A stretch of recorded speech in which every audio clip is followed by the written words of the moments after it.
નમસ્કાર, આપ જોઈ રહ્યા છો ન્યૂઝ 18 ગુજરાતી। હું છું આપની સાથે દીપા શર્મા। મહત્વપૂર્ણ સમાચાર ભરૂચના દહેજથી, જ્યાં ગેસ ગળતરની ઘટના બની છે। 4 વ્યક્તિઓના મોત નિપજ્યા।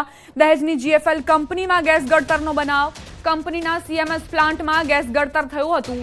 વાલ્વ લીકેજ થતા કામદારોને થઈ હતી અસર, જે બાદ અસરગ્રસ્ત કામદારોને હોસ્પિટલ ખસેડાયા હતા, જ્યાં સારવાર દરમિયાન કામદારોના મોત થયા છે। આ બનાવ બાદ દહેજ પોલીસ તપાસ કરી રહી છે। સંવાદદાતા ભાવિન જોડાઈ ગયા છે વધુ જાણકારી સાથે। ભાવિન, આ દુર્ઘટનામાં કેટલા કામદારોના મોત નિપજ્યા છે? હજુ કેટલા કામદારો જે સારવાર હેઠળ? જી, ભરૂચના દહેજ ખાતે અવારનવાર ઘટના બનતી જ રહે છે। આજ રોજ સવારની પરમાં આ ઘટના બની હતી।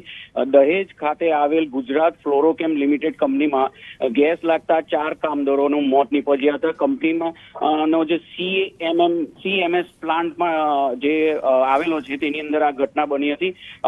માહિતી મળતી મુજબ જે વાલ્વ છે તે લીકેજ થયો હોવાથી કામદારોને જે ગેસ લાગ્યો અને એ ગેસ લાગવાથી આ ઘટના બની હતી અને ત્યારબાદ તેમને તાત્કાલિક ખાનગી હોસ્પિટલે ખસેડવામાં આવ્યા હતા, પરંતુ ત્યાં સારવાર દરમિયાન તેમનું મોત નીપજ્યું હતું અને તે બાદ તેમને સિવિલ હોસ્પિટલ ભરૂચ ખાતે ખસેડી પોસ્ટમોર્ટમ અર્થે ખસેડાયા હતા।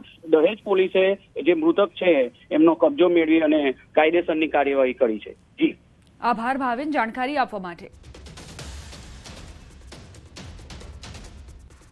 સુરતના વેસુ વિસ્તારમાં ગેસ કંપનીના કામદારો કામ કરી રહ્યા હતા, તે સમયે એકાએક સ્પાર્ક થતા આગ લાગી ઉઠી, જેમાં ગેસ રિપેરિંગ કરવા આવેલ વ્યક્તિ દાઝી જતા તેને હોસ્પિટલમાં ખસેડવામાં આવ્યો હતો। તેમાં જ્યાં આગ લાગી ત્યાં કેટલાક વાહનો પાર્ક કરેલા હતા, જેમાંથી એક મોટરસાયકલ બળીને ખાખ થઈ ગઈ।